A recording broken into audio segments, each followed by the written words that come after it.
Meus amigos e minhas amigas, bem-vindos a todos e a todas ao canal do Instituto de Economia da UFRJ. Eu sou Ronaldo Bicalho e esse é o Conversas sobre o Mundo Contemporâneo, uma mesa redonda que discute o que de mais importante está acontecendo no mundo. Nesse nosso programa de número 91, nós vamos conversar com vocês sobre Trump e as guerras comerciais. As primeiras medidas do novo governo americano apontam na direção do acirramento, do enfrentamento comercial, as chamadas guerras comerciais com outros países, em particular a China. Esse é um processo, um evento que não é nada novo. Você já teve coisas como essa, guerras comerciais antes entre países, e o que nós vamos conversar hoje com vocês é sobre as questões específicas do Trump, mas dentro desse contexto mais amplo das guerras comerciais. Como nascem essas guerras, quais são as consequências, quais são as implicações, como elas terminam. Então, esse é o tema do nosso Conversas sobre o Mundo Contemporâneo de hoje. Temos hoje a nossa mesa tradicional. Aqui temos o nosso grande Luiz Carlos Delorme Prado, Numa Mazati, Eduardo Basta. Obrigado a vocês três para mais, né, ter vindo aqui para mais uma rodada desse nosso Conversas. E hoje vamos direto ao assunto, né? Como o pessoal em casa está esperando. Vamos direto para o que interessa, começando com Luiz Carlos Delorme Prado. E antes do Pradinho começar a rolar essa bola, eu gostaria de lembrar para vocês que vocês podem ouvir esse programa no formato de podcast no canal IE-UFRJ.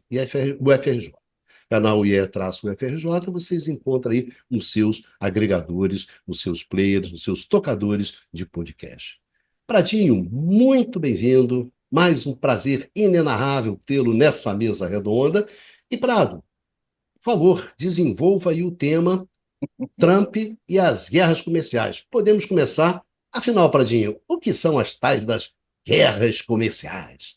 O Bicalho, eu vou começar esse nosso encontro hoje de uma maneira não muito comum, falando um pouquinho das aulas que nós damos aqui no Instituto de Economia.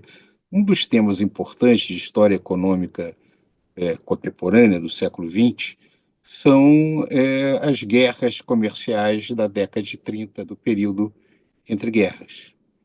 Porque nesse período entre guerras, depois da Grande Depressão de 1929, e até mesmo antes, mas principalmente depois da Grande Depressão, houve uma série de disputas e conflitos comerciais que provocaram um clima de muito acirramento nas relações entre os países, que contribuíram para o surgimento da Segunda Guerra Mundial. Claro, ela não decorreu só disso, mas esse foi um fator que contribuiu para as disputas dentro desse cenário.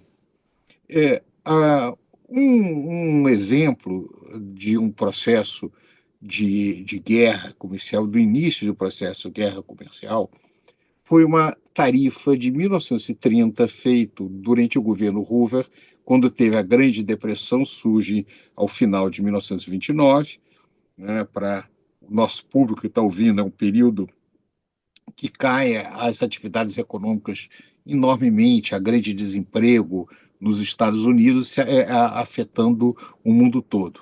Então, naquela época, um governo republicano, os governos republicanos eram tradicionalmente os mais protecionistas, impõem uma pesada barreira contra o resto do mundo. Eles chamam tarifa Smoot-Hawley, mas na verdade é uma tarifa de 1930. O objetivo era puxar a economia americana, gerando um grande superávit comercial americano e reduzindo a importação do resto do mundo. Mas como os Estados Unidos é uma economia grande, o resultado desse processo é que, ao final, o seu déficit comercial aumentou, porque ele exportou, a crise afetou a Europa inteira, que acabou comprando muito menos dos Estados Unidos pelos próprios efeitos decorrentes dessa situação. Nós podemos pegar nesse entre-guerra uma série de conflitos da Alemanha com a Polônia, em torno também de questões tarifárias, entre na Europa, entre Alemanha, a Inglaterra, você vai ter na época se usava a desvalorização como instrumento para tentar jogar o outro país na crise. Bem, por que isso é importante? Porque no pós-guerra se tentou criar uma ordem internacional para se evitar isso. E os Estados Unidos teve um papel muito importante, que foi justamente criar regras que impedissem esses problemas, que durante os anos 30 foram muito complicados para as relações econômicas internacionais. Então, toda a construção do GATT, que é o primeiro acordo de tarifas e comércio, e depois o OMC, é de criar regras através dos quais os países não poderiam, de maneira meia assodada ou de maneira aleatória, impor custos aos outros países para receber determinadas vantagens. Bem, nós estamos vendo agora uma desmontagem desse processo e o ressurgimento de guerras comerciais num modelo muito parecido que aconteceu com os anos 30. A experiência dos anos 30 é que, ao final, ninguém ganhou. Eu cito um outro trabalho muito interessante, foi escrito aí em 1920 por dois autores, Matthew Klein e Michael Petit. Michael Petit é professor da Universidade de Pequim, embora seja americano, e Matthew Klein é um americano. Escreveram um livro muito interessante, cujo nome é Guerras Comerciais são Guerras de Classe, onde eles mostram, de certa maneira, como as disputas em função de concentração de renda nos estados nacionais são muitas vezes se transformado ou acabam determinados políticos usando esse argumento de que os problemas domésticos são resultantes da ação de outros países, alimentando a possibilidade de fazer esse tipo de guerra comercial. Eu acho que nós vivemos um evento como esse. A concentração nos Estados Unidos nunca foi tão elevada, a concentração de renda. A situação na Europa, do próprio estado de bem-estar social, é uma situação de grande precariedade. A China vem crescendo, vem aumentando a sua importância no comércio global, outros países em desenvolvimento, dos BRICS, o próprio Brasil na área de agrobusiness vem crescendo, e é muito fácil no caso, um governo como o Trump, dizer o seguinte: a culpa dos nossos males é o resto do mundo, não os problemas das políticas neoliberais que eles fizeram, não a concentração enlouquecida, a situação de miséria americana não tem a ver com o que a China faz. Aliás, o crescimento da China aumenta a demanda de produtos americanos, né? É importante o nosso público entender também que, quando há um aumento de demanda, se todo mundo cresce, todo mundo, de alguma maneira, ganha nesse processo. Derrubar o crescimento de alguém não melhora a posição de um determinado país, necessariamente. Então, o que se trata é como se lidar com as questões de classe, de renda, de relações econômicas internacionais dentro desse processo. Bem, então, a meu juízo, nós estamos entrando num cenário de grande risco, um cenário onde, por um lado, parece que a estratégia do Trump é uma estratégia, nós estávamos até conversando aqui um pouquinho antes do evento, de fazer uma confusão tremenda para depois pedir muito pouco. Esse tipo de estratégia, né, a extrema-direita usa. O Steve Bannon defendia isso, fazer inundar a imprensa com coisas absurdas, de tal maneira em quem pensa que seria oposição ao governo não conseguiria se focar em coisa nenhuma. E, ao final, pedir quase nada. Isso aconteceu, por exemplo, no caso do Canadá e do México. ele faz um barulho tremendo contra o México. Ao final, ele prorroga 30 dias, com o México se comprometendo a botar 10 mil policiais ou soldados na fronteira para aumentar o controle. Ah, mas você pega nos jornais, a mesma coisa ofereceu o México no governo Biden. Aliás, não foi nem 10 mil, se eu não me engano, foi 15 mil. E no Trump anterior foi a mesma coisa. Ele põe 10 mil, depois tira 10 mil. No caso do Canadá, nem isso. Então, ele fez, impondo, né, uma coisa gigantesca e suspende no outro dia, dá mais 30 dias. O que vai acontecer mais 30 dias, ninguém sabe. O fato é o seguinte: uma tarifa de 25%, como ele impôs, como é importante também o nosso público entender o que é uma cadeia produtiva. Para você ter um produto final, você tem que comprar vários produtos intermediários nesse processo. E no caso americano, esses produtos entram e saem da fronteira, vão para o Canadá, vão para o México, várias vezes. Então, uma tarifa de 25% não aumenta o preço final em 25%, pode aumentar muito mais. Então, haveria uma paralisia de várias cadeias produtivas na América do Norte. A economia americana seria profundamente afetada. Mas, de qualquer maneira, a confusão está feita, né? A irresponsabilidade está feita. Mas está sendo muito difícil a gente discernir exatamente quais são os objetivos finais de uma estratégia tão arriscada como o governo Trump está fazendo. Para começar, tá bom.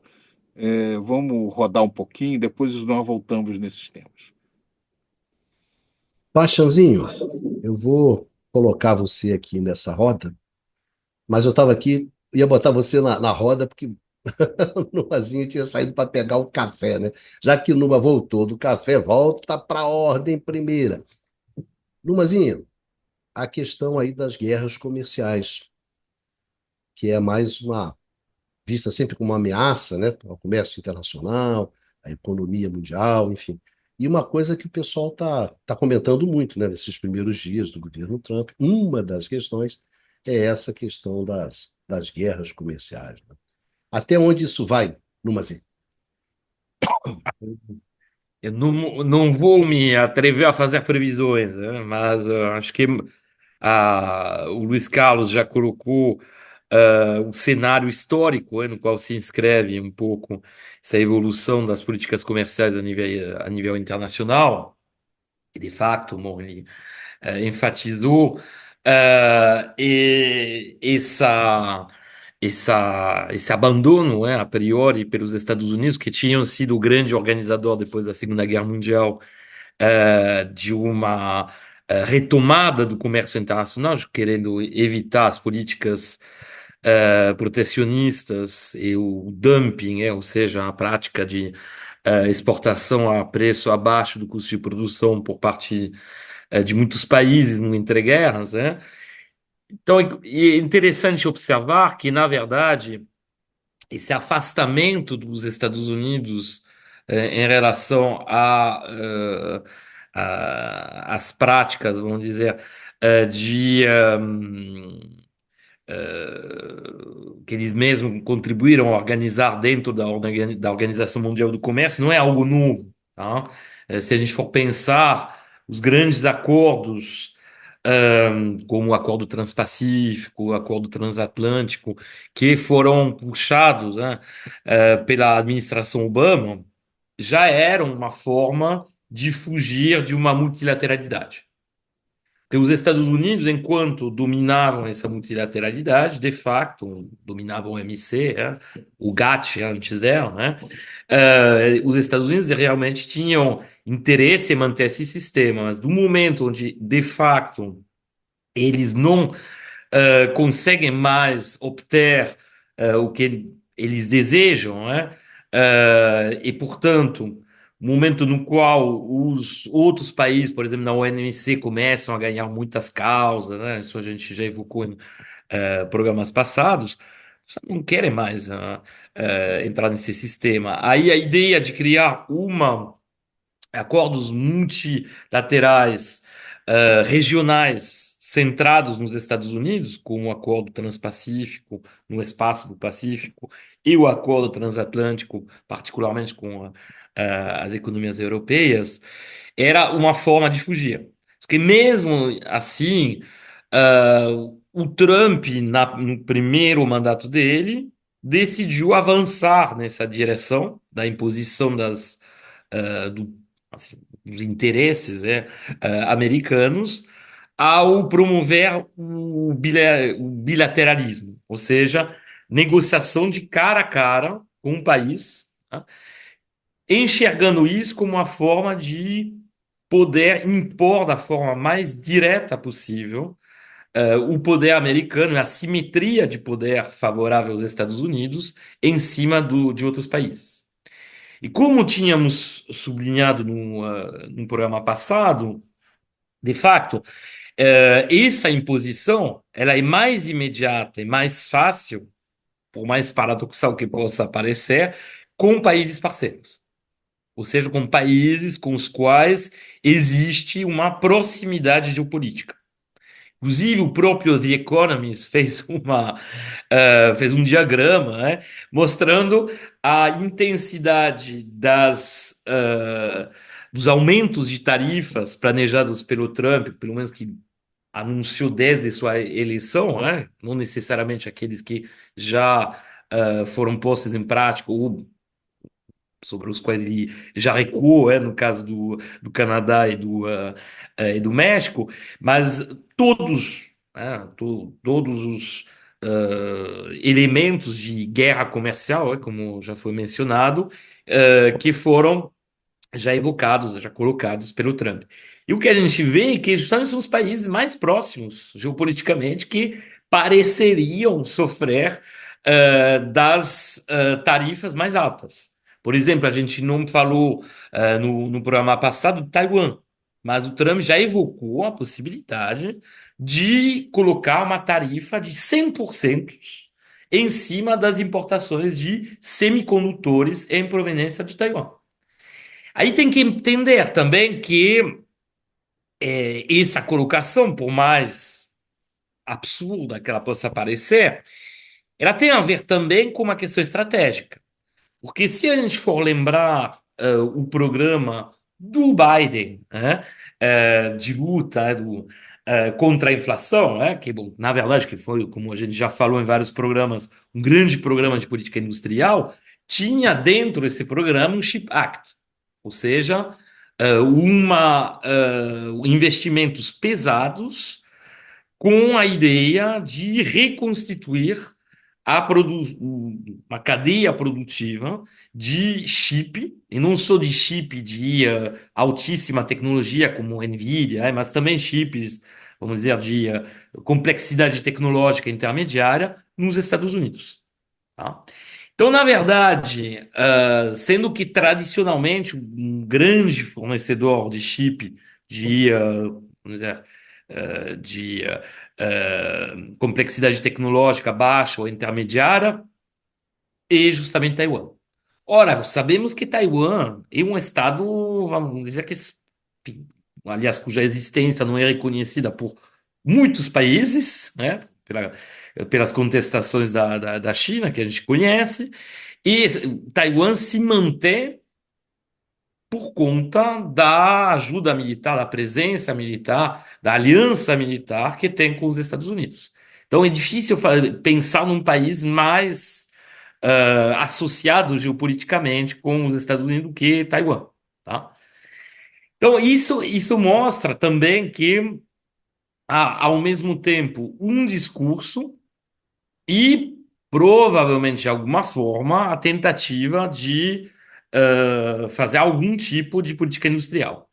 A grande dificuldade, por isso que eu não vou me atrever a fazer previsões, é saber o quanto devido a uma estratégia, vamos dizer, de comunicação típica da extrema-direita, como já mencionou o Luiz Carlos, né? E o quanto se inseriria verdadeiramente numa lógica mais intrínseca, mais estrutural. Bom, como a gente já falou, certamente os Estados Unidos querem reinaugurar, né, ou pelo menos aprofundar, né, a influência que eles exercem sobre os países parceiros. E isso, pelo menos na presidência do Trump, não vai ser feito através do soft power, ou não vai ser feito com um verniz mais simpático, entre aspas, como podia ter o Biden usar nas suas, vamos dizer, na sua comunicação, com os países parceiros, que não impediu que, bom, as medidas tomadas, eh, no Inflation Act, enfim, o conjunto de planos, representando mais de 3 trilhões de dólares que foram adotados em 2022, não impede que, bom, na prática, acabou, em certa medida, prejudicando as indústrias dos países parceiros, países mais próximos, aliados. Tá? Então, isso já existia. No caso do Trump, e provavelmente colocado de uma forma muito mais imediata, né, muito mais clara, essa estratégia. Tá? Aí a questão, obviamente, da posição do Trump, da adoção ou não dessas medidas, tem a ver também com elementos internos. Não tem, obviamente, pode ter uma parcela de estratégia, como colocou o Luiz Carlos, mas também não esqueçamos que as pressões internas, depois contra a adoção das tarifas em relação ao México e ao Canadá, lembrando que o México, já desde 2023, é o primeiro fornecedor internacional dos Estados Unidos. O Canadá em 2023 era o terceiro.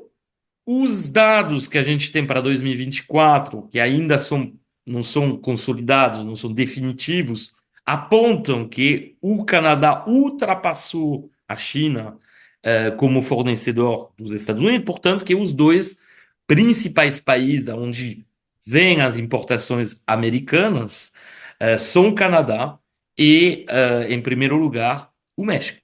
E, obviamente, a pressão interna nos Estados Unidos, nos negócios, a reação que podia ser observada também na bolsa e nos diferentes segmentos dos mercados financeiros, mostram que não há uma receptividade muito grande em relação à adoção dessas medidas.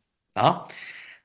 Como colocou Luiz Carlos, muitas peças, componentes, chamados bens intermediários, são produzidos no Canadá e no México.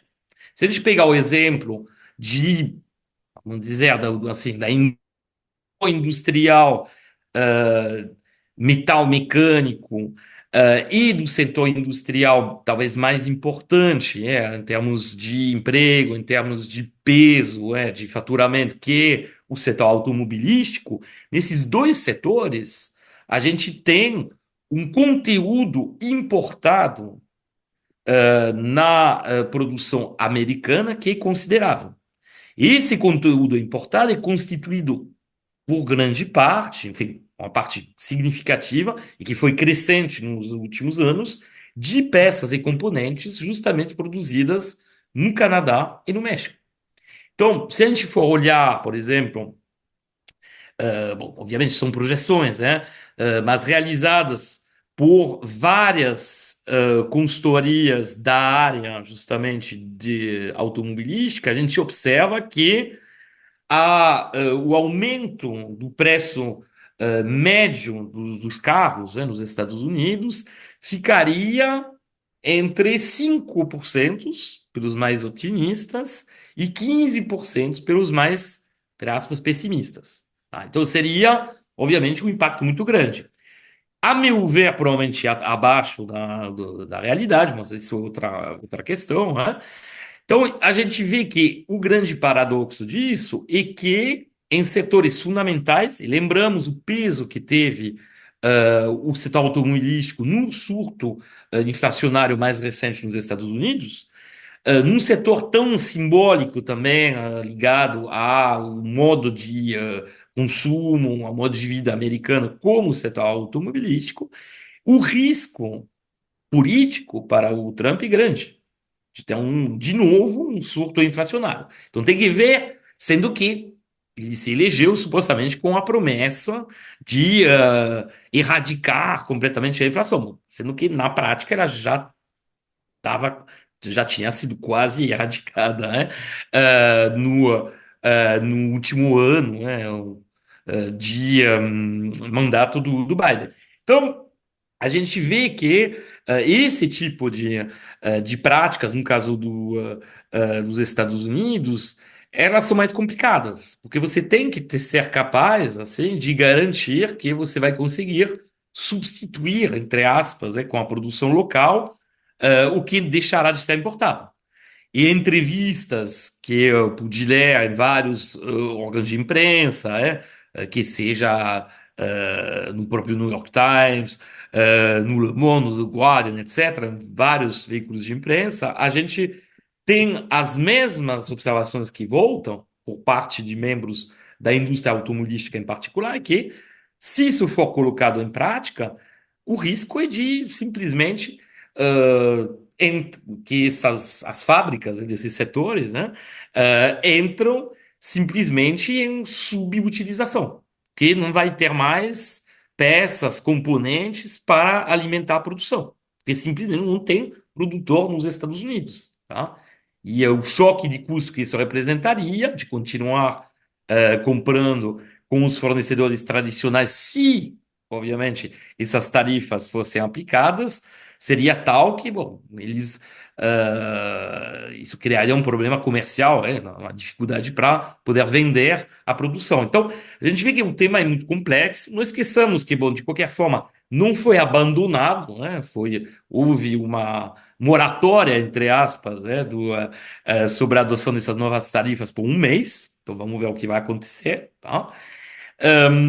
Só queria acrescentar um último elemento e que, de novo, se a gente for olhar o que acontece nos Estados Unidos e na política, nessas duas primeiras semanas, vamos dizer, de governo Trump, há a parte também que já evocamos também em programas anteriores, ligada à política migratória, tá? E o fato de você expulsar os migrantes, ilegais no território americano para seus países de origem.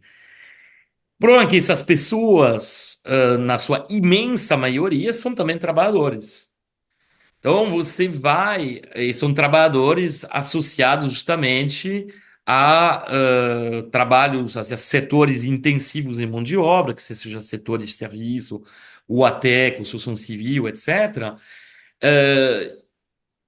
Justamente as atividades produtivas que foram deslocadas, que foram relocalizadas no México em particular, são atividades intensivas em mão de obra. Então, se por acaso realmente o programa do Trump, o projeto do Trump fosse de ter uma relocalização para os Estados Unidos dessas atividades intensivas em mão de obra, e curioso que você justamente se livre, entre aspas, da parcela da população, enfim, da mão de obra, que seria mais propensa a aceitar remunerações, em geral baixas, associadas a essas atividades intensivas em mão de obra. Então, mais algo contraditório, num conjunto de contradições, tá? Baixanzinho, Baixa hoje, né, Baixa? Homenageando o Neymar. Baixa chegou hoje aqui na gravação de helicóptero também, né? Mostrando assim, a força do Conversas, né? De dar a nossa gigantesca audiência, né? Tremei-vos, Anitta, e coisas É, desse tipo. Então, Baixa já gastando por conta, né, dos nossos patrocinadores, já chegou de helicóptero. Se cuida, olha, Neymar. Chupa, não é isso? é.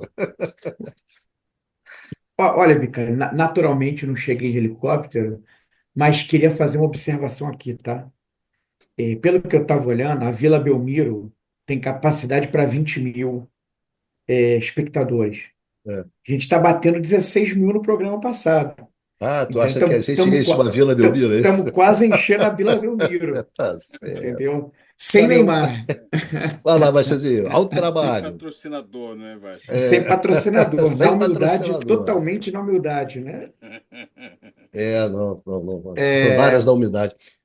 Baixazinho, vamos lá então. vamos lá, vamos lá. Essa questão Eu aí queria começar das chamando a guerras. atenção. Eu ia te perguntar uma coisa sobre inflação e guerras, mas eu sei que Não, você nunca eu vou falar responde. sobre isso, eu vou falar Não, você sobre isso. vai. É a primeira vez no programa que eu faço uma pergunta e você me responde. Em 6 anos, cara. Esse é um momento importante. Então outra vez, só para só me sentir bem.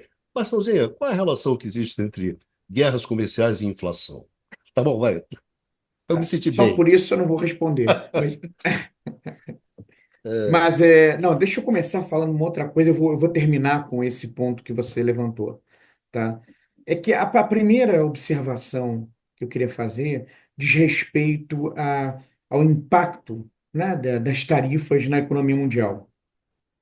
Porque uma elevação de tarifas, né, quer dizer, reduz o espaço para exportar, né, reduz as possibilidades de exportação. Isso vai impactar quem? Né?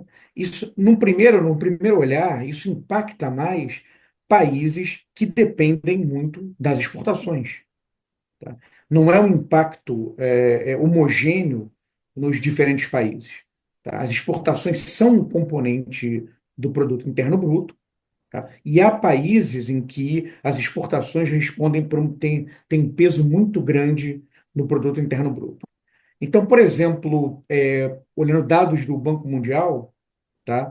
A gente percebe que pequenas economias abertas, como a gente costuma falar no jargão dos economistas, são as mais impactadas quando há uma redução da possibilidade de exportar. Por exemplo, a Áustria, né? Ela quase 60%, as exportações de bens e serviços representam quase 60% do seu produto interno bruto. No caso da Bélgica, esse número é ainda maior, né? Chega a 84%. Então, quer dizer, há países que são extremamente afetados quando submetidos a tarifas de exportação. Isso tem um impacto muito grande na economia local. Os Estados Unidos, por exemplo, pensando agora em retaliações de elevações de tarifas em relação contra os Estados Unidos, né, que afetem os produtos norte-americanos, tá? Observa-se novamente com dados do Banco Mundial que as exportações de bens e serviços representam apenas 11%, tá, do produto interno bruto dos Estados Unidos. Então, num primeiro olhar, né, elevações de tarifas, tá, inclusive como resposta, como retaliação aos Estados Unidos, não tendem a impactar tanto a economia norte-americana, diferentemente do que acontece no caso de outras economias. E aqui só fazer uma breve observação, a Alemanha hoje, né, as exportações de bens e serviços representam 43,6% do produto interno bruto da Alemanha. Logo depois da reunificação, no começo dos anos 90, esse valor era de aproximadamente 20%, tá, na Alemanha. Então, quer dizer, houve, né, uma opção por um modelo de crescimento puxado pelas exportações, como a gente costuma falar, no caso alemão. E a Alemanha, na verdade, do ponto de vista de Europa, de União Europeia, é o principal alvo dos Estados Unidos, no caso de os Estados Unidos lançarem mão de tarifas contra o bloco. Mas voltando aos Estados Unidos, então, quer dizer, no primeiro olhar, mais do que para os Estados Unidos em particular, mais importante do que as exportações ou, eventualmente, um impacto negativo sobre a sua economia, no caso de outros países estarem impondo tarifas contra as exportações norte-americanas, é, é, no, ca- é, no, é olhando para as importações. Quer dizer, o problema estaria nas importações, como eu acho que vocês já destacaram, tá? Existem muitos componentes em determinados setores industriais dos Estados Unidos que são importados. Então, isso coloca duas questões. Primeiro, se haveria capacidade interna dos Estados Unidos, nos Estados Unidos para suprir a demanda por esses componentes. Tá? Ou em quanto tempo isso seria possível. Tá? E o segundo ponto é qual será o impacto no preço desses componentes. O que significa, no caso de aumento do preço desses componentes, uma elevação dos custos, né, e um aumento dos custos de produção nos Estados Unidos e pressões inflacionárias. E isso bate junto com o outro aspecto que o Numa chamou atenção agora no final da fala dele, que é o fato de, na plataforma do Trump, ter um peso importante a expulsão de imigrantes ilegais. Tá? Então, se por um lado, tá, há um aumento, tende a haver um aumento do custo de produção, né, do ponto de vista do custo dos insumos industriais, há também uma pressão altista de custos, né, do ponto de vista dos custos da mão de obra, tá? Pela saída do mercado de trabalho de um conjunto grande de trabalhadores, em particular em alguns setores específicos. Tá? Então, quer dizer, é pressão de custos de insumos, custos trabalhistas, isso tudo gera pressões inflacionárias, tá? O que cria a contradição, né, com aquele outro elemento importante da plataforma econômica do Trump, que era debelar as pressões inflacionárias, ou seja, manter a inflação em patamares baixos. Então, com isso, eu queria fazer uma ponte com o programa da semana passada, com um elemento que foi discutido, né? Justamente num contexto de pressões inflacionárias, de pressões altistas nos custos e, portanto, pressões inflacionárias, por onde é possível reduzir os custos? Seria pelo lado da energia, da redução dos custos de energia, mas nas energias baseadas em combustíveis fósseis, que é onde os Estados Unidos são mais competitivos. Tá? Então, a questão energética talvez se coloque novamente e ainda mais, né, em função desses outros elementos, as consequências, né, que outras medidas é, da plataforma trumpista podem provocar do ponto de vista da inflação. Então, a redução dos custos de energia seria o elemento compensatório, tá? E que talvez seja justamente a peça que faltava para fechar essa equação, tá? E eventualmente dirimir, né, dúvidas em si acerca das contradições desse projeto. Mas isso enfim, são elementos para a nossa reflexão, né? Para a nossa reflexão aqui e do público também, né? E vamos continuar batendo bola. Paradinho, você que pediu a palavra.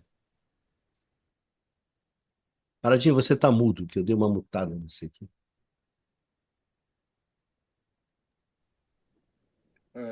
Em 2010, o Wall Street Journal, no número em dezembro de 1910, tem um artigo muito interessante que ele atribui ao Henry Kissinger, né, que foi secretário muito importante, ministro americano durante o período Nixon, depois Reagan, em vários momentos, segundo isso, o Kissinger teria falado que ser inimigo dos Estados Unidos é muito perigoso, mas ser amigo dos Estados Unidos é fatal. Eu concordo integralmente com o Numa quando ele fala o seguinte: olha, se eu tenho que impor perdas, é muito mais fácil impor perdas para quem depende de mim do que quem não depende tanto assim de mim. Quem depende mais dos Estados Unidos? Em primeiro lugar, o México, e segundo, o Canadá. O México e o Canadá são economias cujo volume de exportação para os Estados Unidos é gigantesco, mais de 80% no caso do México, o Canadá um pouco menor. Se você pega a China, que seria a principal a preocupação americana, a exportação da China para os Estados Unidos representa 14% das exportações chinesas.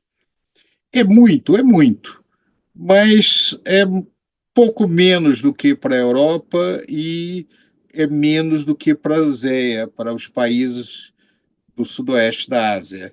Quer dizer, é uma situação ruim, mas não é uma situação absolutamente calamitosa no caso da China.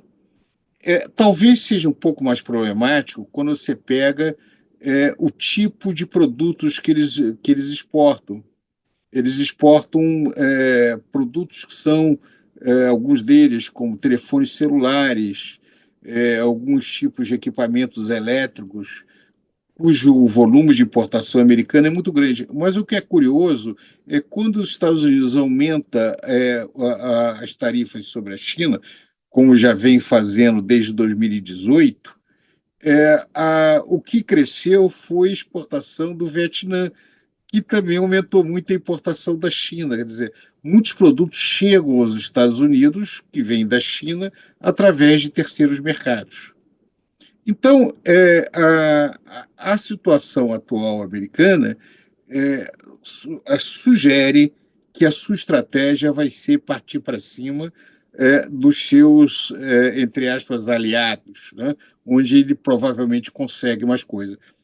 Tem outro indicador disso interessante, que é o Marco Rubio, o ministro,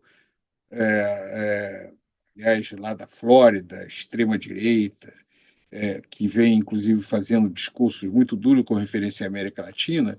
Ele deu recentemente uma entrevista dizendo que os Estados Unidos têm que reconhecer que nós não vivemos mais num mundo unipolar. Quer dizer, de certa maneira, ele se apresenta reconhecendo a China por razões econômicas, a Rússia por razões militares.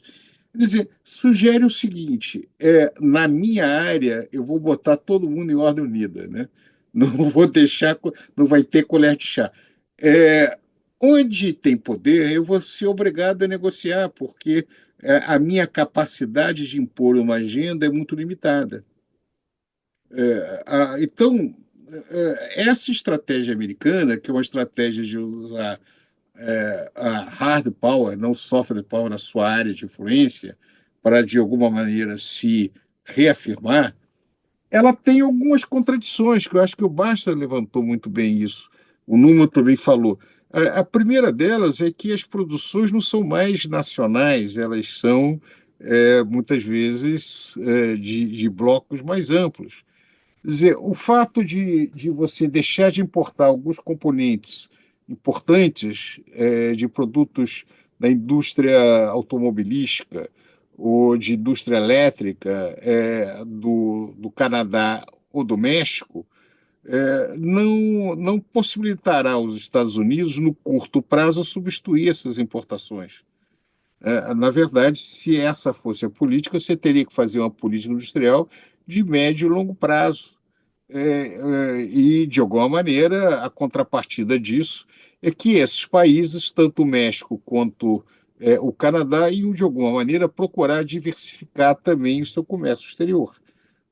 Claro, porque na medida em que os Estados Unidos comprassem menos, eles iam procurar, de alguma maneira, diversificar as suas relações. No curto prazo, eu concordo com Baixa que o principal efeito pode ser aumentar dramaticamente o preço de alguns produtos.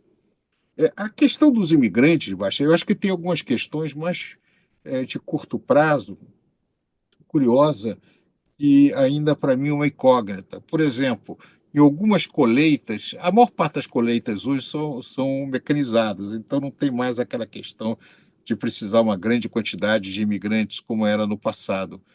Mas algumas delas ainda têm um componente de mão de obra razoável. Então, como é que você vai fazer isso daí na medida em que você joga uma política muito dura? Claro, isso vai ter um impacto grande no mercado de serviços, de restaurantes, bares, até no mercado de Uber, né, de táxi, transporte urbano. Talvez não seja tão importante do seu ponto de vista da economia em geral, mas vai gerar alguns impactos localizados em alguma região. Agora, a perda do soft power americano tem implicações também econômicas, né? Acho que é muito difícil reverter a campanha que está sendo organizada no Canadá contra a compra de produtos americanos. Isso, obviamente, não vai afetar a economia americana, mas pode afetar determinados setores específicos. É interessante, né? A China impõe tarifas muito localizadas para os Estados Unidos, mas alguma delas sobre carros de grande potência, né? Aqueles SUVs e caminhonetes de grande potência. Quem é que faz isso? Os Estados Unidos. Em geral, quem consome esses produtos são, uma boa parte deles são pessoas que votam no Trump, que gostam daqueles carrões, né? Isso, a China, ela impõe uma tarifa com referência a esses setores.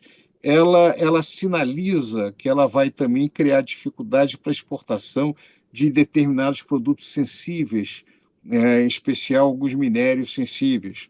Aí vem o Trump, curiosamente, né, também numa relação de comércio e guerra, falando para lá na negociação com a Ucrânia de que vai condicionar parte do apoio dele à concessão de direitos de terras raras da Ucrânia. É, isso não era diferente com o governo Biden, só que não era tão explícito assim. É, a, o, essa forma um pouco mais grosseira, um pouco mais menos hipócrita até de procurar seus objetivos, tem como consequência a perda da capacidade do argumento ser na defesa de qualquer grande valor. O que traz, obviamente, a implicação de que eu só consigo obter vantagens com poder. Isso, como o poder americano vem se reduzindo e não crescendo, coloca os Estados Unidos numa situação difícil no médio e longo prazo. Então, a meu ver, a situação americana no curto prazo é o seguinte: como evitar, seja isso estratégia ou não, nós não estamos na cabeça do Trump nem do governo dele, nós não sabemos exatamente o que se passa. Se esse discurso é estratégia da extrema-direita, ele tem algum outro objetivo, ninguém sabe exatamente. Mas, de qualquer maneira, é um caminho perigoso. No mínimo, isso vai provocar uma confusão muito grande nas cadeias produtivas, né? Tudo bem, nós já saímos da pandemia já tem alguns anos, mas um cenário parecido com o da pandemia, de algumas complicações em cadeias produtivas, não me parece absurdo imaginar. Então, o primeiro problema dele no curto prazo é não desorganizar aquilo que ele quer organizar, a sua própria economia. A médio prazo, é como o resto do mundo vai reagir. Quer dizer, porque não é razoável imaginar que o mundo todo vai ficar parado. De alguma maneira, vai ter movimentos tectônicos, vai ter reações, as pessoas vão procurar se defender de alguma maneira. Para mim, a grande incógnita, e eu gostaria muito de ouvir o Numa, que conhece a Europa muito mais de qualquer um de nós, é o silêncio da Europa. Eu só vi a Europa se manifestar por uma razão política, que é essa história da região de Gaza, porque é uma coisa completamente absurda. Foi a primeira vez que esses países se manifestaram em alguma coisa. Mas, na questão comercial, nesses movimentos, o silêncio parece ser a principal situação. Então, não é muito claro qual será a estratégia europeia, porque, como a Europa apostava todas as suas fichas nos Estados Unidos, agora que os Estados Unidos virou um jogador meio enlouquecido, né? A gente sempre usa a metáfora daquele cachorro louco que sai latindo contra todo mundo, correndo atrás do carro para morder a roda, fazendo qualquer coisa. No caso americano, é um cachorro bem mais poderoso, ele é capaz de fazer um estrago considerável. Mas nessa imprevisibilidade, qual será a resposta da Europa, né? A América Latina vai ter muita dificuldade. né?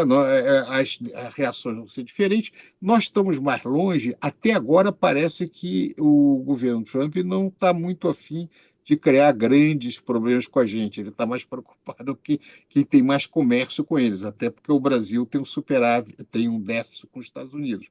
Tudo indica que esse não é, pelo menos no momento, uma questão prioritária. Agora, com a Europa, é possível que você aumente o potencial de problemas nas negociações comerciais. Como é que a Europa vai responder? Quer dizer, como é que cada um desses atores vai responder? A China, nós temos ideia que ela vai tentar negociar e provavelmente eles vão negociar com a China e, de alguma maneira, o jogo vai prosseguir mais duro, mas vai prosseguir. Pelo menos a sinalização até agora é essa.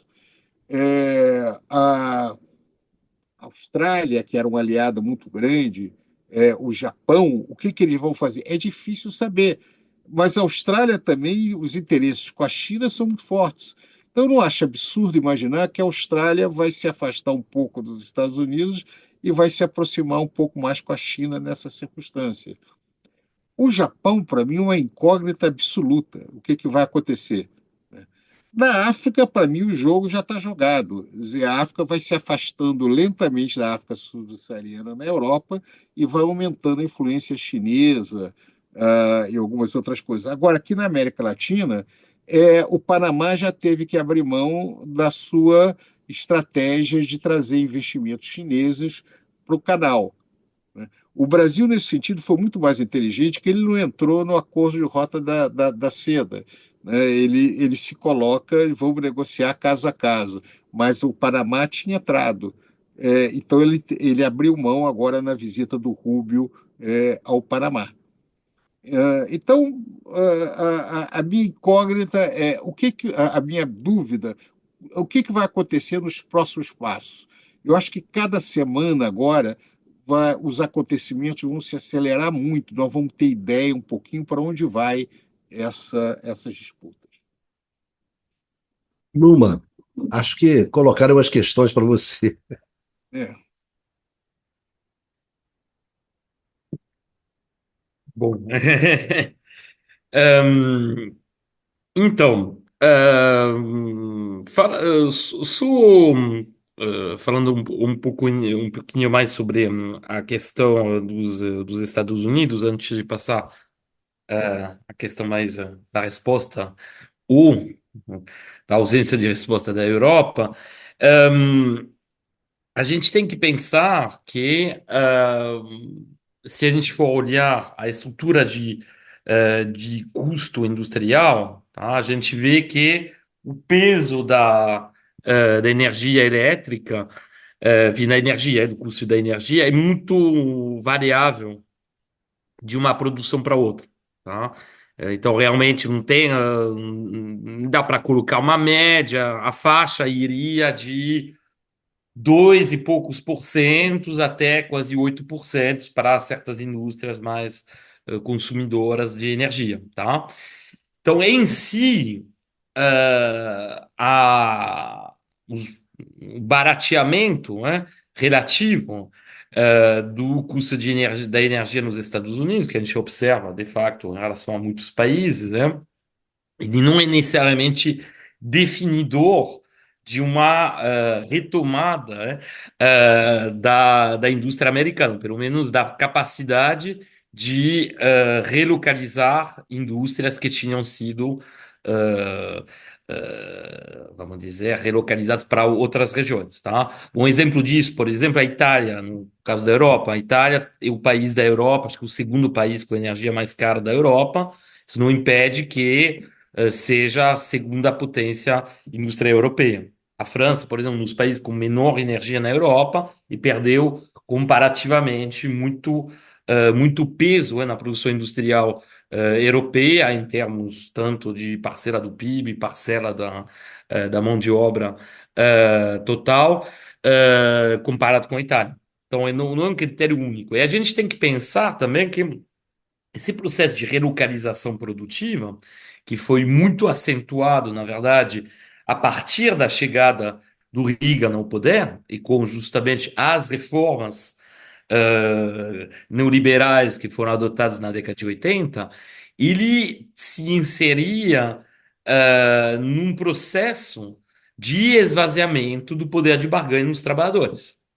A gente olha o conflito distributivo, ou seja, a capacidade de negociação dos trabalhadores nos Estados Unidos, ela foi consideravelmente reduzida depois, desde a década de 80. Obviamente, teve o episódio famoso, né, da greve em 82 dos controladores de voo, né, que foi quebrado, que tinha um dos sindicatos mais mobilizados e que atuava num setor absolutamente crucial, né, nos Estados Unidos, mas que foi quebrado justamente pelo Reagan, como alguns anos depois, né, será o caso também no Reino Unido com os mineiros e com a Thatcher. Bom, e nesse processo de esvaziamento do poder de barganha dos trabalhadores, obviamente que a relocalização produtiva das atividades mais intensivas em mão de obra, que foi promovida a partir da década de 80, tem um papel fundamental. Tá? E isso claramente participou ao enfraquecimento do poder, de barganha dos trabalhadores. Aí toda a questão que se coloca com. E aí, obviamente, você vai também mitigando, como já foi evocado no programa, os efeitos distributivos recessivos, né, que foram observados desde então, ou seja, com uma estagnação, inclusive em certos períodos, uma queda dos salários em termos reais, ou seja, dos salários descontando a inflação, por um barateamento de uma série de bens que a gente chama de, em particular, de bens de consumo duráveis, né?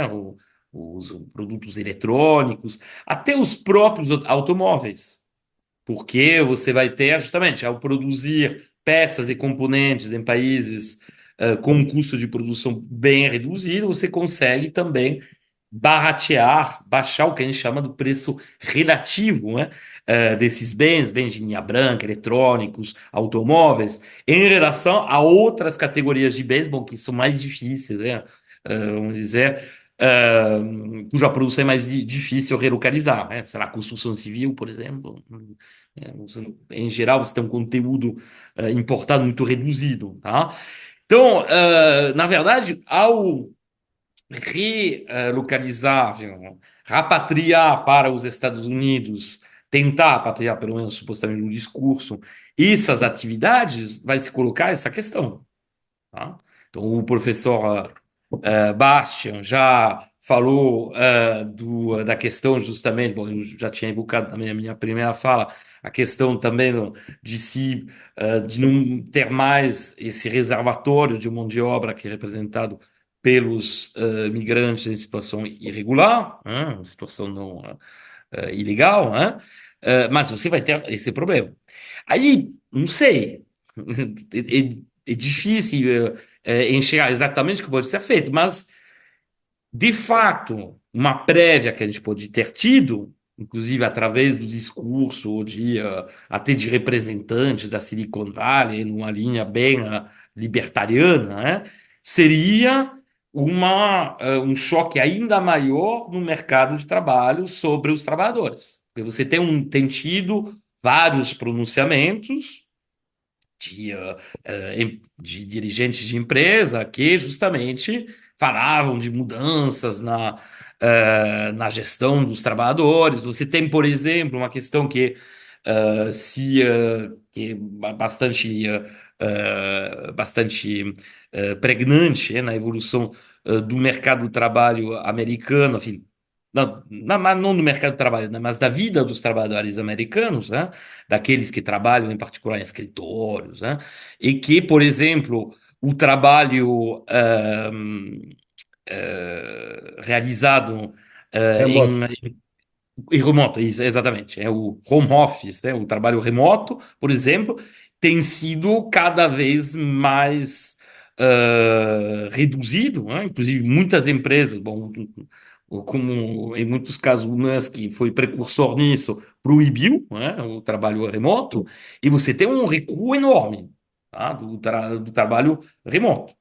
Então você vê que também pode ter um novo choque, entre aspas, né, sobre os trabalhadores, incluindo certas categorias mais favorecidas, tradicionalmente. Pode ser, pode ser. Mas isso vai em contradição com justamente com uma retomada do poder de barganha dos trabalhadores que tinha sido observada durante o governo do Biden. Não esqueçamos, né? Que durante o governo de Biden, por exemplo, os trabalhadores do setor automobilístico conseguiram um aumento muito expressivo, quase 30% de aumento, né? Algo que nunca tinha acontecido desde a década de 70. Algo parecido também foi observado em muitos outros setores, particularmente da indústria, mas não só. A gente viu, por exemplo, sindicatos se formarem, se constituírem, empresas, os setores, por exemplo, de comércio, de varejo, né, que tradicionalmente tinham quase que se livrado, entre aspas, dos sindicatos. Então, a gente pode observar no- nesses tempos a vir, né, justamente uma tentativa, atrás desse discurso meio anárquico do Trump, uma tentativa justamente de reenquadrar esse início de reconstituição de um poder de barganha, de uma maior sindicalização que foi observada durante o Biden. Tá? Então, atrás de tudo que vamos dizer, do verniz, folclórico às vezes, dos pronunciamentos do Trump, etc., tem que olhar os fatos, tá? Que tem que olhar o que acontece. E claramente você tem, de facto, um medo, entre aspas, do mundo empresarial, dos capitalistas americanos, em relação a essa retomada de poder de barganha dos trabalhadores. Aí você pode imaginar que naquela confusão toda, você possa ter, junto com a relocalização de certas atividades, junto com o desenvolvimento de novos setores, também uma tentativa de enquadrar mais os trabalhadores. Mas, de novo, a gente é meio um paradoxo, tá? Porque você vai, supostamente, bom, se você vai reconstituindo setores ainda por cima que são propensos, que são unge a organização dos trabalhadores mais fácil, porque, bom, sei lá, se você é entregador para uma empresa sei lá, pela Amazon, para uma empresa desse tipo, bom, a sindicalização é mais complicado do que quando você está numa fábrica. Não esqueçamos que, bom, os sindicatos nasceram nas fábricas.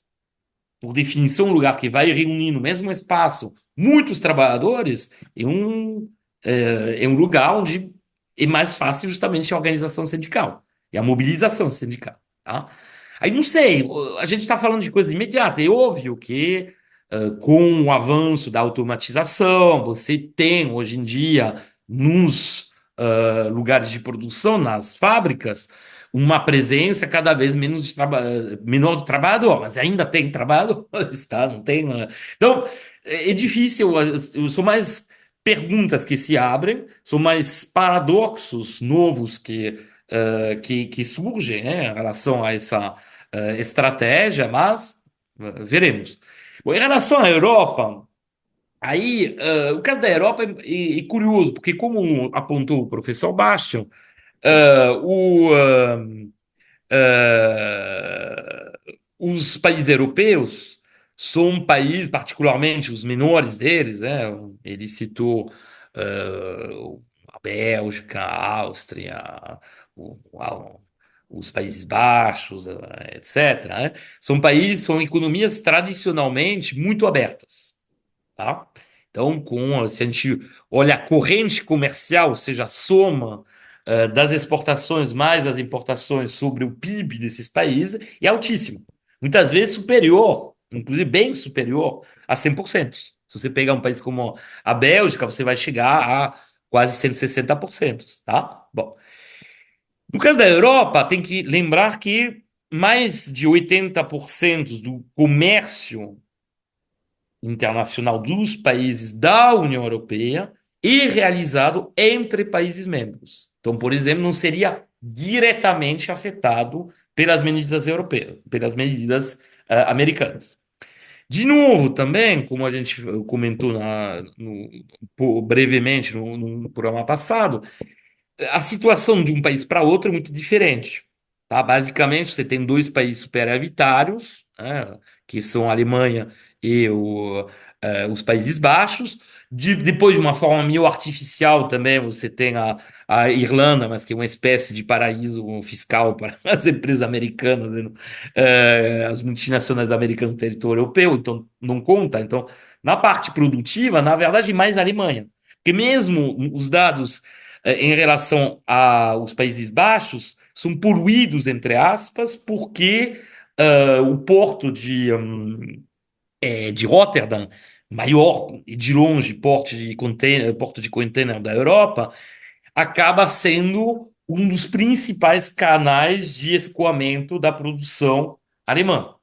Mesma coisa com Antuérpia, no caso da Bélgica, bom, e na própria Alemanha tem Hamburgo, mas o Porto de Hamburgo é bem menor, na verdade, do que os portos de Antuérpia e de Rotterdam. Então, na verdade, se a gente for olhar, a imensa, a maior parte, a grande parcela do déficit americano em relação à União Europeia é devido à relação comercial bilateral dos Estados Unidos com a Alemanha. Tá?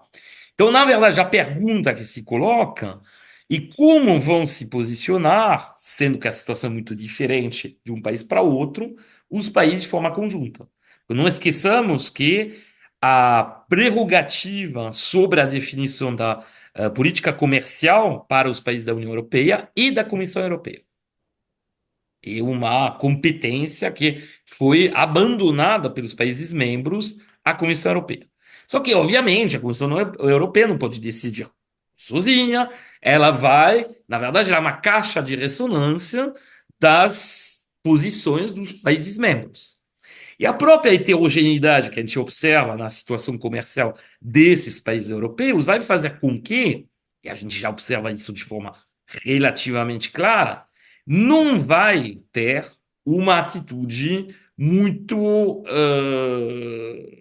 uma atitude comum aos países da União Europeia, por conta dessas diferenças justamente na inserção comercial, na relação comercial bilateral. Outro elemento que vai levar a uma dispersão, provavelmente, das posições e, obviamente, vamos dizer, a proximidade geopolítica que tem os países com os Estados Unidos. Sabemos que, com a notável exceção como se diz, da Hungria, do Orbán, né? Os outros países, por exemplo, da Europa Central e Oriental, que integraram mais recentemente a União Europeia, em geral, são muito alinhados com os Estados Unidos. Até porque tem uma presença pesada, né, de tropas americanas no seu território. Lembramos os episódios escudo antimísseis, etc. Enfim, tudo, e mais recentemente, obviamente, com a guerra entre Ucrânia e Rússia, esses dispositivos foram reforçados. Então, isso é um elemento também que vai entrar em linha de conta. Tá? Então, é difícil ter uma ideia do que vai ser feito. Porque se a gente for lembrar o que aconteceu em 2018, o Trump já tinha também feito esse tipo de sinalização, também tinha aumentado as tarifas sobre determinadas categorias, né, de produtos em proveniência dos países europeus, né, dos membros da União Europeia, porém, era muito mais limitado, obviamente, do que o que foi comentado. Porque, por enquanto, nada foi oficialmente proposto. O que a gente sabe é que os países europeus não escapariam ao projeto de uma espécie de alíquota mínima de taxas de importação que ficaria entre 10% e 20%, que falou o Trump em várias oportunidades, mas como ele não brilha exatamente pela coerência, então, a gente não pode antecipar exatamente qual nível seria. Mas seria bem mais, e bem mais generalizado a priori do que o que foi feito em 2018. Ou em 2018, houve medidas de retorção por parte da União Europeia. A ideia, na época, também era de focar os produtos que eram, em particular, oriundos de estados trumpistas que tinham votado massivamente por Trump. Bom, agora, visto a vitória que teve o Trump, vai ser mais complicado, tá? Visto o fato também que, sei lá, se a gente pegar os empresas da Silicon Valley, que agora, pelo jeito, deram quase que uma guinada atrás do Trump, mesmo se a Califórnia não é um estado republicano, é amplamente democrata, deve permanecer. Bom, mesmo assim, você tem muitas empresas que abraçaram, entre aspas, o programa do Trump. Então, não sei o que poderia ser feito, tá? É muito difícil. E aí o problema, obviamente, é o impacto. Porque, se você for pensar, um país como a Alemanha tem optado, isso a gente comentou em programas anteriores, dedicados particularmente a um ou dois, né, que foram dedicados à economia alemã. A economia alemã, ela optou como principal fonte de crescimento, principal fonte de demanda agregada, né, para as exportações. Tá? Em detrimento, por exemplo, do gasto público, em detrimento, portanto, da demanda interna, que é meio estagnante, no caso da Alemanha, o que explica, aliás, porque não cresce muito. O problema da Alemanha já com essa opção é que, justamente, quando você passa a um comércio mundial que estruturalmente vai crescendo menos na última década do que o PIB mundial, portanto, há um processo de, vamos dizer, de desaceleração da integração das economias a nível internacional. Bom, o país que, não vou usar o epíteto, né, porque eu não gostaria de chocar o Eduardo, né, uh, que é, enfim, que é, como se diz, filo-alemão, né, e a Alemanha fez uma escolha estratégica que não parece ser a mais acertada, tá? E de fato fica à mercê. E a gente viu, por exemplo, que no caso da relação com a China, a Alemanha e quem bloqueia, por exemplo, a adoção de medidas justamente retorção comercial ou de aumento das tarifas dos produtos em proveniência da China, porque a China é um grande cliente para as suas exportações. Então, a Alemanha também, em um determinado momento, vai ter esse problema com os Estados Unidos. Porque a Alemanha precisa disso. Não esqueçamos que, sei lá, 15 ou 20% da produção automobilística de luxo alemã, ou seja, que é produzido mesmo na Alemanha, né, e com conteúdo importado relativamente limitado, e exportado por os Estados Unidos. Se a gente for olhar as máquinas e equipamentos, também a gente chega a quase 30% da produção exportada, que é exportada para os Estados Unidos. Então, eu não sei como os Estados Unidos têm esse poder de ser o principal cliente da Alemanha, né? Ou junto, obviamente, ou em segundo lugar com a China. Bom, depois, obviamente, tem os outros países europeus que conta, mas é muito importante para a Alemanha. Bom, não sei o quanto a Alemanha realmente vai, entre aspas, peitar, né? Peitaria medidas de retorção muito forte contra os Estados Unidos. Mas isso é bom, só colocando as peças do quebra-cabeça. Tá? Então, eu acho que não vai ter uma atitude comum. Eu acho que, em última instância, como tem sido a tradição dos países europeus nas últimas décadas, na hora de enfrentar os desiderata americanos, eles vão, e a gente viu isso mais recentemente com a questão energética, com justamente, eles vão acabar se inclinando. A Ursula von der Leyen já propôs que, para amenizar, para evitar isso, os países europeus se comprometam a comprar uma parcela maior ainda do gás e do petróleo dos Estados Unidos. Que curioso, porque no último programa a gente tinha falado isso como uma hipótese, mas já aconteceu, ela já fez essa proposta, tá? Então, está se concretizando o fato que nessa negociação infelizmente, para a Europa, ela não tem como se opor aos Estados Unidos. Tá? Não tem uma tal assimetria econômica, uma tal assimetria geopolítica, que é isso que vai acontecer. E o último elemento que também foi mencionado pela von der Leyen é a parte de armamentos, mas que já foi bastante, em qual já avançou bastante esse processo de aumento das exportações americanas. Porque depois de 2022, depois da guerra, do início da guerra da segunda fase da guerra entre a Ucrânia e a Rússia, também as exportações americanas de armamento explodiram na direção dos países europeus, tá?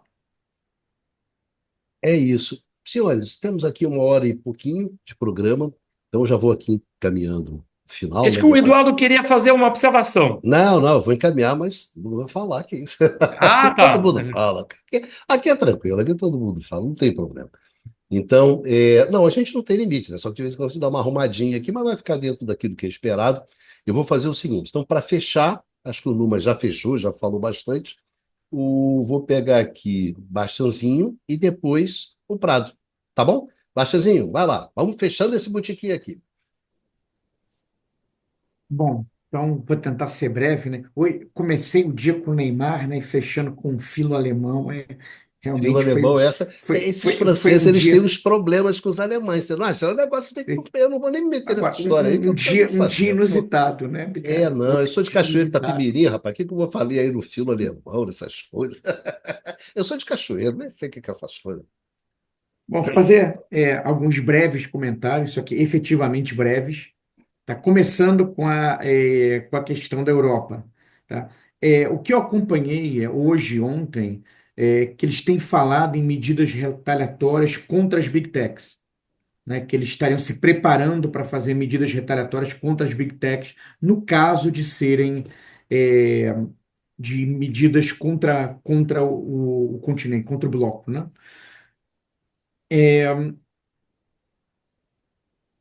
O Numa tocou num ponto que é importante, da importância do comércio intra-europeu, né, para os países membros, o que reduziria, né, a exposição desses países para eventuais tarifas por parte dos Estados Unidos.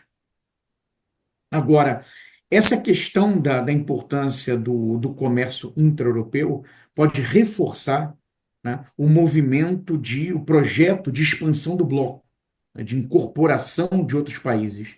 Só que cada país novo que é incorporado aumenta a complexidade, né, de operar esse bloco, né? Quer dizer, é mais uma opinião, né? É mais um país opinando, tá? Com as suas características, com seus problemas, né? E o processo de expansão para o leste europeu suscitou uma série de questões, né, que são debatidas hoje na Europa.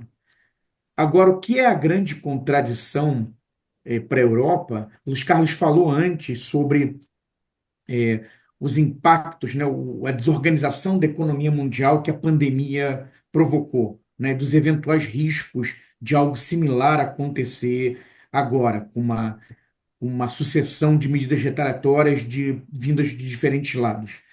Bom, quando houve a pandemia, um entendimento que ocorreu em vários países, e certamente na Europa, era da necessidade justamente de internalizar eh, segmentos da cadeia, das cadeias globais de valor, tá? Para reduzir a dependência, por exemplo, de importações chinesas. Quando começa a guerra na Ucrânia, eles vão dar a partida num movimento de redução da exposição à Rússia. Tá? E agora, né, com o advento do Trump 2, teriam que fazer um movimento de redução da exposição aos Estados Unidos. Aí fica complicado, né? Você tem que simultaneamente reduzir exposição, né, à China, aos Estados Unidos e à Rússia, né? Então, quer dizer, esse talvez seja um bom exemplo dos dilemas contemporâneos do continente europeu. Voltando aos Estados Unidos, questão do impacto da energia barata. Numa tem toda a razão quando fala que esse impacto, né, é muito variável entre os diferentes setores, é muito heterogêneo. Agora, isso também é válido para a questão das importações, né, de insumos. Depende muito de qual é o setor, né, do que está sendo importado, de que setor que se está falando, e o impacto também da saída dos imigrantes tem igualmente efeitos heterogêneos, né, do ponto de vista da economia norte-americana. Quer dizer, há setores que são mais afetados do que outros com a redução da mão de obra imigrante. Agora, ele tocou num ponto que me parece muito importante, que é esse movimento, né, que haveria nos Estados Unidos, mas que com possibilidades não desprezíveis de ser depois copiado para o resto do mundo, como aconteceu nos anos 80 e 90, né, depois do governo Reagan, de reenquadramento dos trabalhadores. Porque o movimento de reenquadramento dos trabalhadores num contexto em que a inteligência artificial tende a provocar nos próximos anos, né, e certamente na próxima década, eliminação de diversos postos de trabalho. Então, isso cria um cenário muito preocupante do ponto de vista dos seus impactos sociais. E, na verdade, a inteligência artificial, né, ela traz dois grandes desafios, né, que, por um lado, ela vai eliminar postos de trabalho, e, por outro, né, que ela é um setor, os setores das big techs, enfim, ligados à inteligência artificial, são energointensivos, né? Quer dizer, eles consomem muita energia, né? Tendem a criar com seus data centers uma demanda colossal, né, por energia, num contexto em que, por questões climáticas, né, por questões planetárias, né, o mundo está tendo que pensar e tocar um processo de transição energética. Então, pegando todos esses elementos, o que a gente tem é um mundo muito desafiador para os próximos anos, na verdade, para as próximas décadas. Valeu, Bastiazinho. Pradinho, fecha essa bagaça.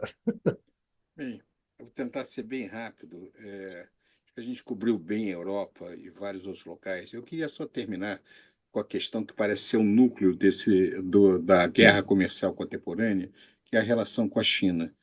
Toda a discussão era: é possível conter ou não conter a China?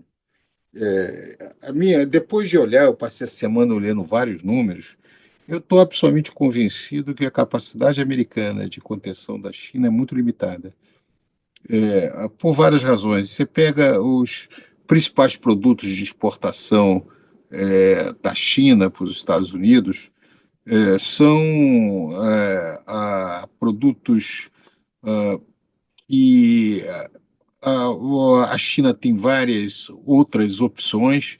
Quer dizer, mais uma vez, são smartphones, computadores portáteis, baterias de lítios, brinquedos, consoles de videogame. É muito diversificada a exportação desses produtos da China. Então, a capacidade de causar um grande problema da China é muito limitado. E algumas coisas que me surpreenderam. Por exemplo, vamos pegar agora a questão dos carros elétricos. Para minha surpresa, esse é um número que eu encontrei: a metade da produção da Tesla é feita na China, em Xangai. Um terço dessa produção, a maior fábrica da Tesla é essa de Xangai, né, com a capacidade de 950 mil modelos. Sendo que um terço dessa produção é exportada, e a Tesla depende muito do mercado chinês. Em contrapartida, os Estados Unidos praticamente não importa carro elétrico da China. O mercado de carros elétricos internos da China é que é a coisa mais importante, e para outros lugares também. ou seja, a alavancagem, a capacidade de impor uma derrota à China, como aconteceu com o Japão na década de 90, parece muito limitada. Então, mais uma vez, terminando, a meu juízo, e eu acho que quem pegou isso logo de início foi o Numa, quem vai sofrer mais com as guerras comerciais atualmente vão ser os países mais próximos dos Estados Unidos. E, curiosamente, quem vai sofrer menos são os seus principais adversários, em especial a China. A minha única dúvida para terminar aqui o programa é como é que nós ficamos, porque se por um lado um maior acirramento das relações da China com os Estados Unidos beneficia o Brasil pelo lado das exportações, pode aumentar as exportações de agrobusiness para a China.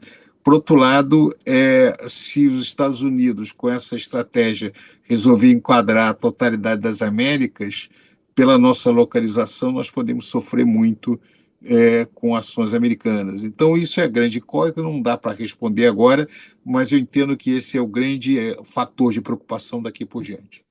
É isso aí, Bicalho. Eu acho que a gente passou muito tempo Ah, discutindo tá isso, mas é um bom. assunto muito instigante, né? A gente está sempre aqui. Essa conversa rende, e às vezes ela rende mais, rende menos, mas ela sempre rende aquilo que ela tem que render, né? Queria agradecer a vocês três. Grande Numa. A gente se vê brevemente, né? Pessoalmente, a gente se vê breve. Baixanzinho, pode pegar o helicóptero agora e voltar para Mangaratiba, lá para suas pagar aquelas negócios lá. E Pradinho, valeu, muito obrigado. E um grande agradecimento aos nossos amigos, às nossas amigas que nos acompanham nessas nossas conversas. E a gente se encontra aqui no canal do Instituto de Economia da UFRJ, no próximo Conversas sobre o Mundo Contemporâneo. Se cuidem, né? Vocês todos, vocês todas, e vida que segue.